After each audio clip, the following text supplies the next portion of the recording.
Para conversar sobre las acciones y estrategias de la ciudad contra la violencia digital, saludamos con mucho gusto en la línea telefónica al subsecretario de Gobierno de la capital del país, a Félix Arturo Medina. Subsecretario, muy buenas noches, gracias por tomarnos la llamada, ¿cómo está?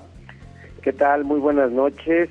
aquí a sus órdenes, con el gusto de saludarlos. Muchas gracias, Félix, el gusto es nuestro. La Ciudad de México, una ciudad avanzada que en su constitución garantiza el respeto a los derechos de todas las personas. ¿Qué hacen las autoridades para evitar el terrible, pero terrible daño que causa la violencia digital? Así es, estos nuevos conceptos que tenemos que ir incorporando en la legislación de la Ciudad de México, como bien hacía en la crónica, en algunas entidades del país ya se cuenta con un ordenamiento en el que se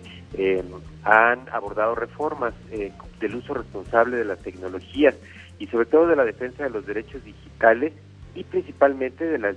víctimas de alguna de las conductas como compartir, distribuir, almacenar sin el consentimiento de la persona que manda imágenes con contenido erótico, íntimo o sexual y que pues tiene que ser revisado y eventualmente si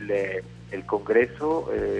de la Ciudad de México lo decide en próximos días, pues tendremos un dictamen que permita reformar el Código Penal y la Ley de Acceso de las Mujeres a una Vida Libre de Violencia para incorporar estos elementos que permitan a la autoridad sancionar este tipo de conductas que afectan de manera personal a las víctimas de delito.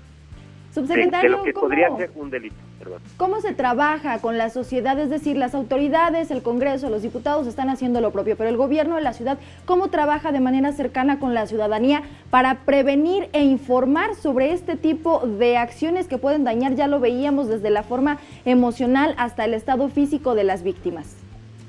Pues de entrada estamos en contacto con las organizaciones de la sociedad civil, ya nos han dado ellas un diagnóstico, en particular el Frente Nacional por la Sororidad. 57 casos hay documentados en la Ciudad de México, más de 800 en el país. Por eso es que ha cobrado gran relevancia trabajar en torno a esta normatividad. El gobierno de la Ciudad de México trabaja y respalda la denominada Ley Olimpia, que vale la pena mencionar que no es una ley en sí misma, sino que es un paquete de reformas necesarias en el Código Penal y en la Ley de Acceso de las Mujeres a una Vida Libre de Violencia para contemplar estas hipótesis y en su caso, si los legisladores y legisladoras así lo consideran, pues sean parte de las conductas sancionadas con algún tipo de responsabilidad de quien comparte o difunde estas imágenes, principalmente con contenido íntimo, sexual o erótico, y que afectan de manera fundamental. Para ello, el trabajo coordinado con las organizaciones y las víctimas es fundamental. Nosotros hemos tenido diversas reuniones con mujeres, principalmente víctimas de estas conductas, y nos han referido que les cambia la vida. Es decir, ser exhibidas en las redes, ser exhibidas en los espacios digitales y que son tan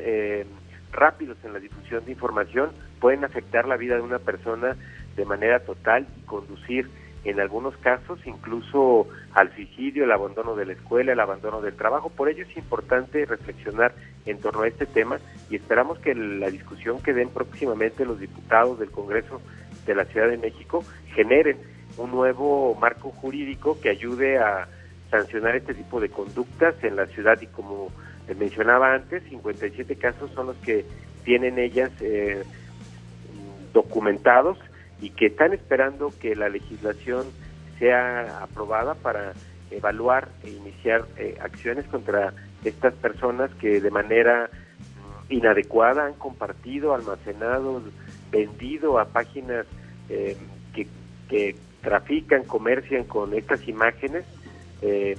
y eventualmente sancionarlas. Terrible situación, sin duda alguna, subsecretario, y en lo que se construye este marco jurídico, aquellas mujeres que se han visto vulneradas en lo más íntimo de su persona y que deben de vivir con el estigma social de este delito y que se les complica por lo mismo a veces denunciar, ¿a quién deben acudir, con quién se pueden apoyar para exigir justicia?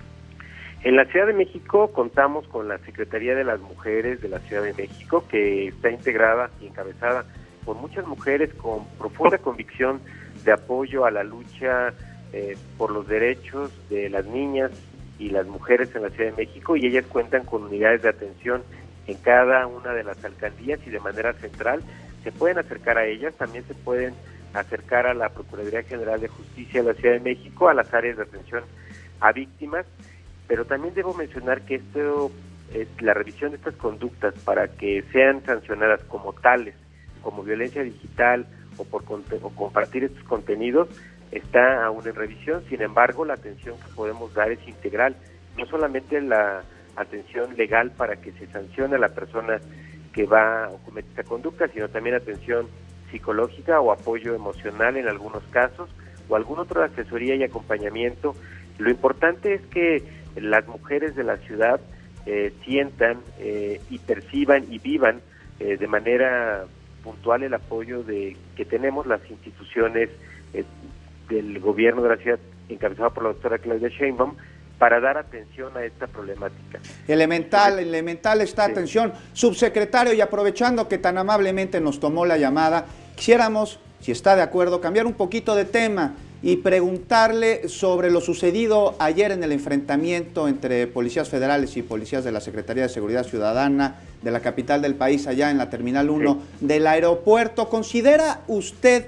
que este enfrentamiento se dio más que por las causas de la manifestación que dieron a conocer los afectados, porque haya intereses externos con el afán de crear, como se dice vulgarmente, ruido? Bueno, primero me gustaría comentar y agradezco la posibilidad de abordar este tema. Los hechos del día de ayer, más que una confrontación entre la policía, entre dos policías,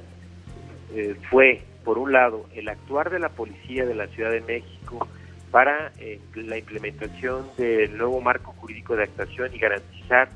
la movilidad en la ciudad y respetar el derecho a la protesta, y frente a las agresiones de un grupo de manifestantes que no aceptaron el diálogo, que no aceptaron sentarse a la mesa con las autoridades del gobierno de la ciudad, y tampoco que si sirviéramos de puente con las autoridades federales. Comentar que en ese sentido nosotros ya hicimos un llamado al diálogo de manera reiterada, mismo que fue rechazado, y además pudimos presenciar, está documentado en los medios de comunicación, en la tele, en los periódicos del día de hoy, los actos violentos. Lo que hizo la policía de la ciudad fue contener, reencauzar y buscar el diálogo. Tan es así que después de transcurridos los hechos violentos y se recobró la calma, también la vialidad en el circuito interior, pues se retomaron las mesas y se volvió y se regresó al diálogo. Importante decir que el gobierno de la ciudad siempre le va a apostar al diálogo, a la paz, a la solución pacífica de los conflictos, y sobre todo tenemos una profunda convicción de que la única ruta para la solución es el diálogo, es la concertación y la atención de las demandas sociales. Muchísimas gracias, subsecretario de Gobierno en la capital del país, Félix Arturo Medina Padilla, por habernos tomado la llamada esta noche y por habernos respondido tan puntualmente sobre estos dos temas de la Ciudad de México. Les agradezco mucho a ustedes por el interés en conocer estos temas y muy buenas noches.